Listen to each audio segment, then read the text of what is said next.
소아의 지장고살 경상하며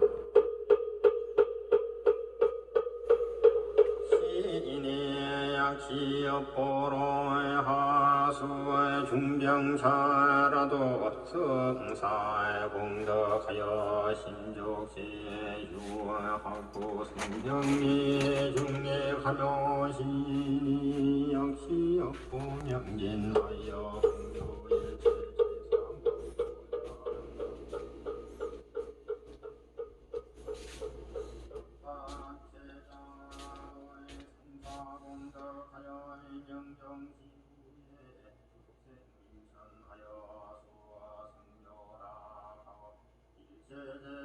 오늘은 2022년 3월 20일 일요일 오전 10시입니다. 오늘은 일요일이라서 조금 늦게 7시 35분에 일어나셨어요. 그래가지고 방금 10시까지 아침 식사를 마무리했습니다. 딱 2시간 반 걸렸네요. 아침에 일어나서 세수하고 양치질하고 불경 드리고 그 다음에 불경 드리고 그 다음에 식사하고 양치질하고 양치질 끝나고 또 소변 보시고 이런 절차가 반복이 되죠. 아침 식사 전후로 해서 소변은 한 5번 내지 6번 어머님이 가십니다. 센서가 고장이 났어요. 그래서 처음엔 저는 엄청 당황을 했죠. 이렇게 너무 화장실을 많이 가시니까 제가 너무 힘들더라고요. 그래서 지금은 저는 적응이 됐어요. 제 어머님께서 병원에서 막 퇴원하실 때는 침대에서 대소변을 보셨거든요. 침대에서 대소변 보는데 소변은 이제 침대에서 보는 경우에는 별 관계가 없어요. 소변 양이 너무 적기 때문에. 근데 대변을 보신 경우에는 정말 힘듭니다. 이 궤적이 갈아 끼우기가 더더군다나 혼자서. 그래서 제가 계속 어머님을 주물러 드리고 관절 운동하고 또 누워서 이 팔 운동, 다리 운동 지속적으로 했어요. 그리고 침대도 지금 제가 다리를 빼버렸습니다마는 5번 정도 떨어졌어요. 저 침대에서 다리를 뺐습니다마는 저 침대에서 앉아서 이렇게 많이 했죠. 이렇게 그렇게 해가지고 관절 운동하고 무릎 운동, 발목 운동 또 발바닥에 대한 감각 이런 걸 익히셔 가지고 지금은 이것을 짚고 제가 뒤에서 부축을 하면 걸을 수는 있어요. 이것이 저에게는 엄청난 혁명이었죠. 우리가 뭐 신석기 혁명, 뭐 구석기 혁명, 뭐 기계 혁명 그랬는데 사실상 요양하는 입장에서 부모님들이 침대 생활을 하다가 어떤 형태든지 스스로 걷던 아니면은 부축을 해서 걷던 걷는다는 것은 하나의 혁명입니다. 그것은 무슨 말인 거니? 대소변을 침대에서 처리 안 하고 화장실에서 처리한다 혹은 세면을 침대에서 안 하고 세면실에서 한다 혹은 식사를 침대에서 안 하고 이런 소파에 앉아서 한다. 이것은 혁명입니다. 혁명. 그 단계가 엄청 힘들어요. 이것은 마치 구석기 혁명이라 할까요? 이제 거기에서 스스로 일어서서 본인 스스로가 대소변을 처리한다거나 본인 스스로가 세면을 하면은 그건 정말 획기적 혁명입니다. 그때부터는 가수익이 붙게 되는데 이것은 젊은 사람들이 아파서 치유되는 과정이고 노인들이 아픈 경우에는 그런 혁명은 아마 일어나기 힘들 거예요. 우리 어머님으로 예를 들자면 지금 우리 어머님은 그야말로 하늘의 운이 있어서 하늘의 뜻이 있어서 지금 침대 생활 하다가 지금은 제가 부축하면은 저 이동 보조기구를 짚고 움직일 수는 있어, 걸을 수는 있어요. 근데 스스로 일어서지는 못합니다. 아마 제가 어머님께서 침대 생활 하실 때 하루에 2시간 이하로 주물러 드렸거나 관절 운동을 시키지 않아 드렸거나 혹은 무릎 운동 같은 거 해주지 않았더라면 우리 어머님도 역시나 아직도 침대 생활 하고 계실 것이고 주변에 의료인을 포함한 그 누구도 응당 그러리라, 나이가 96세니까 그러리라 이렇게 생각했을 겁니다.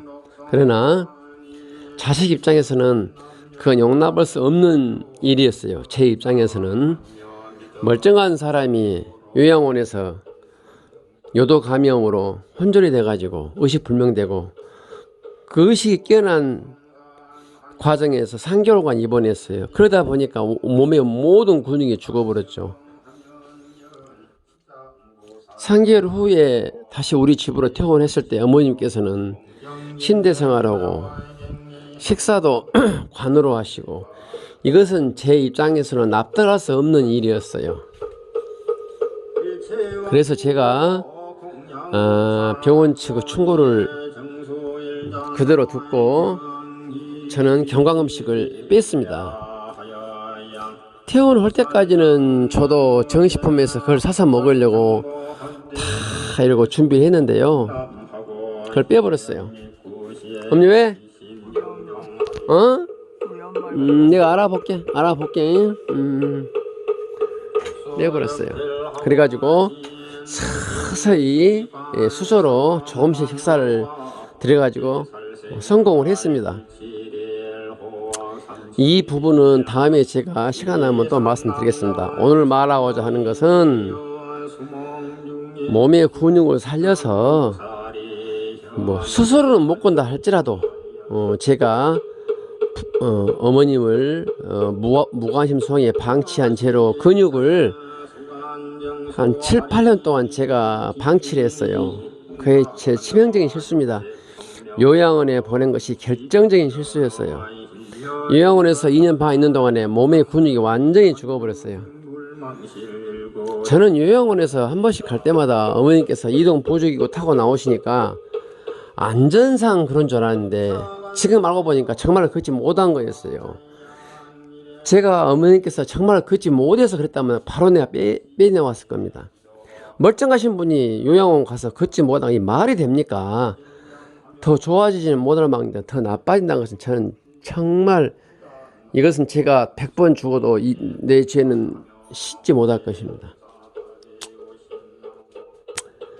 그래서 내가 그 죄가 있어서 다시 어머님을 일어서게 하거나 혹은 걸을 수 있도록 하기 위해서 집요한 치료를 했는데 그나마 하늘이 내 마음을 알아주셨는지 스스로 일어서지는 못해도 지금은 이 보조기구를 짚고 걸을 수는 있어요. 예.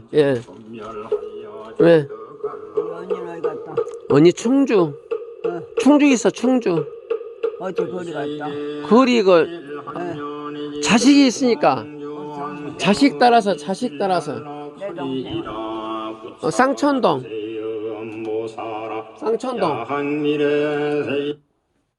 있어. 내 동생은 쌍천동 언니는 충주. 어제 청주까지 갔다. 거기 자식이 거가 있어. 아들이. 우리 참 나이트는 응? 우리 지인랑은 대랑은 거기 있고 같이 있어. 너만 땡덩어려 있구나. 아니 엄지도 자식하고 같이 살잖아. 나랑 같이 살잖아. 자식하고. 자식하고 살고 싶어? 언니랑 살고 싶어? 어? 자식하고 살고 싶어? 언니랑 살고 싶어? 자식은 누구야? 내가 막둥이 아들. 언니랑 살고 싶어. 자식하고는 안 살고 싶고? 어? 자식하고 살고 싶어? 언니랑 살고 싶어? 진양하고 살고자 저식하고 잡지. 자식하고는 안 살고 싶어? 자식하고 잡지. 자식하고 삽시다. 잉? 어. 언니, 어. 언니하고 살고 싶어? 자식하고 살고 싶어? 자식하고 살고. 그렇지. 나하고 살게. 잉? 누구야? 한놈 누구 말은 누구냐? 마누라, 네. 영순이. 용순이. 응. 어디냐? 일 나갔어.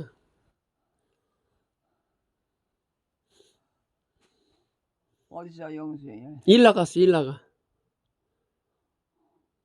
이 집이는 이게 어머니 집이야. 104호. 우리 집. 나 청소하고 올게. 응.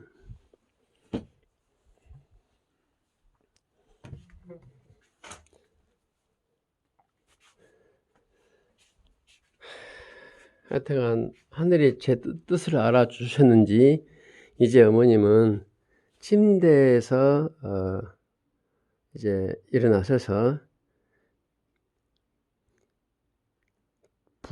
제가 부축하면 걸을 수는 있어요. 이건 정말 저한테는 큰 행운입니다. 만약에 어머님께서 그렇지 못했다면 제가 정말이지 감당이 안 되네요. 지금도 침상에 계신 부모님을 위해서 대소변을 받아내시고 세수시켜드리고 기타 등등 모든 요양 서비스를 하고 계시는 전국의 자제분들에게 정말이지 말로 할 수 없는 위로를 보냅니다. 얼마나 힘드신지 저는 알아요.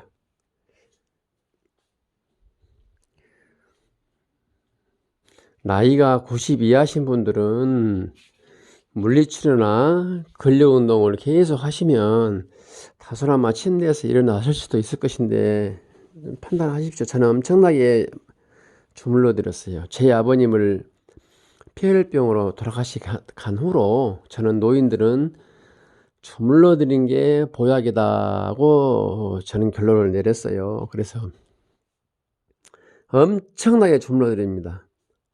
엄청나게 주물러 드리고 수분을 많이 드립니다. 그리고 운동도 많이 시켜드리죠. 특히나 관절 운동. 이것이 너무 급하게 생각하지 마시고 1년 잡고 꾸준히 하시면 아마 나이가 90 이하 되신 분들은 분명히 육체적인 변화가 오실 수 있어요. 근데 나이가 제가 잘 모르겠습니다만 90 넘으시면은 아마 악화를 방지하는 수준이지 다시 이전으로 돌아간다고는 보기 힘들이라고 생각이 되네요. 저는 그러나 한 단계 돌아왔어요. 뒤로. 그래서 제가 지금 일처리를 하는데 대소변 처리하고 세수하는데 큰 힘이 됐습니다. 이런 것은 결국은 뭘로 연결이 되는 거니? 혀 운동, 목 운동, 식도, 그 다음에 오장육부하고도 직결이 된다고 저는 봅니다. 제가 어머님 센서가 고장 나가지고 이 대소변 센서가 고장 나가지고 1분, 10분에 10번 화장실 가는 경우도 있어요. 극단의 경우에는 갔다 오면은 또 화장실 가자, 갔다 오면은 또 화장실 가자, 이렇게 10번 해버리면 저 몸 불편하신 분 옆에서 보조해 가지고 이 단독주택에서 10m 거리 화장실에 왔다 갔다 하는 것은 보통 힘든 것이 아닙니다. 땀으로 목욕을 해요. 정말 1% 거짓말 없이 땀으로 목욕을 합니다. 저는 그래도 흔쾌히 하는 이유가 그게 운동입니다. 어머니 입장에서는 대단한 운동이에요. 제가 보조해 준다 하지만 거기다가 또 갔다 와서는 제가 또 운동을 또 시켜서 드려요. 침대에 눕기 전에 또 이렇게 무릎 운동을 10회 시킵니다. 10회. 이거 안 하면 제가 침대에 눕히질 않습니다. 10번 하고 침대에 눕자마자 또 화장실 가자 그러면 또 갑니다. 저는 몸이 제가 녹초가 되는 한이 있더라도 그게 바로 운동이기 때문에 저는 또 가요. 즐거운 마음으로 갑니다. 그래서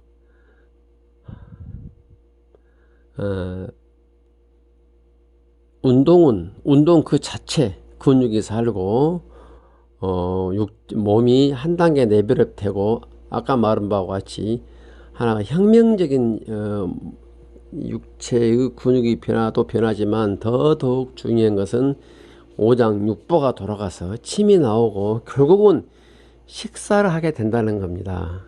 제 어머님이 경광급식을 하지 않고 지금은 주로 밥도 아니고 미음도 아니고 조금 그 중간 단계의 식사를 주로 하시는데요. 이것이 다 운동의 역할.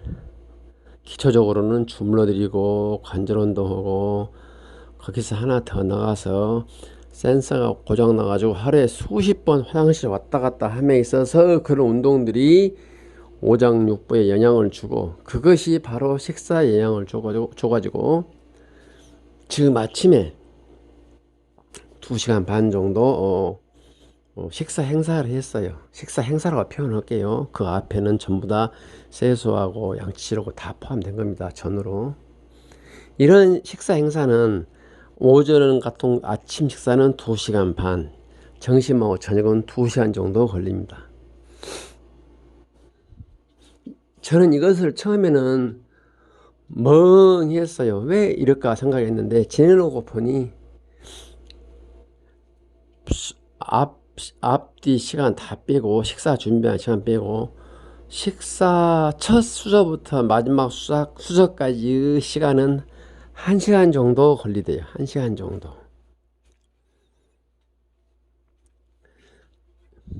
이것이 우리 위에 어떤 영향을 줄지는 저는 사실 모르겠어요. 다만 확실한 것은 최소 칼로리, 절대적인 에너지를 들어가기 위해서는 하루에 3끼를 먹어야 되고 그러기 위해서는 몇 끼당 1시간 정도를 잡아야 그것이 평화롭고 안정적이더라 이 말을 하려고 그럽니다.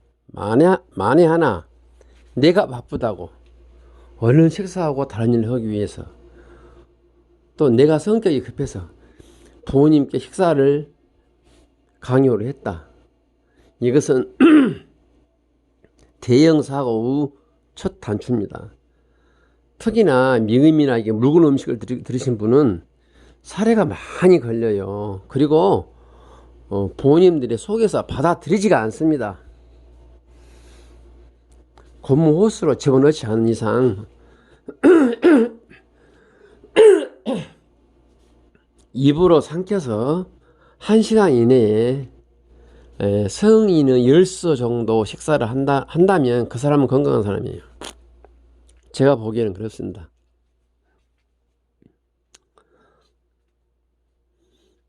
(60분에) 10수저 그러면 6분에 1수저거리죠. 6분에 1수저 그 정도 들어가지고 10수 주면은 우리 공기로서 한 반 공기 약간 많이 드신다고 보면 돼요. 그 10수저 사이사이에 우유가 조금씩 들어가겠죠. 전 물은 빼고 우유도 칼로리로 본다면 한 20수저 드신다고 봐야 쓰겠네요. 이게 밥 10수저, 우유 10수저 이렇게 20수저. 그렇다면 반 공기가 약간 넘어갑니다. 그게 지금 제 어머님의 평균 식사량입니다. 그래가지고 지금 3년째 진행 중이에요. 식사를 만에 하나 1시간 이내로 빨리 한 경우도 하시려고 한다면 그건 사고 나니까 하지 마시라고 권유하고 싶고요. 그날따라 어머님이 컨디션이 좋은 경우가 있어요. 그런 경우에는 1시간 안 걸리고 30분도 가능하더라고요. 근데 가만히 분석해 보니까 컨디션도 컨디션이지만 이렇게 좀 더 묽은 음식을 주면 좀 빨리 드시더라고요.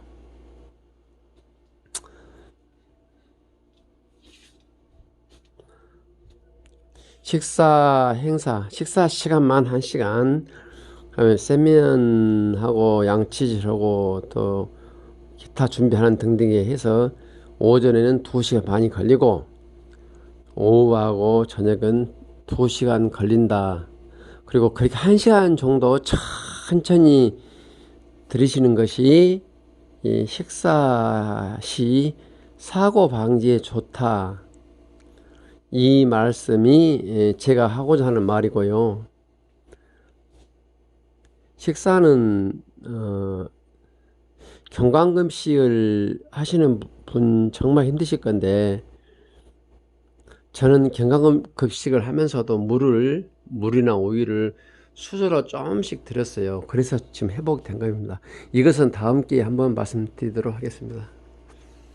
오늘 2022년 3월 20일 일요일, 이 봄의 기운을 타고 가족 요양하는 모든 분들에게 마음에 한치의 흐트림이 없이 부모님을 향한 진념이 솟구치기를 바랍니다. 감사합니다.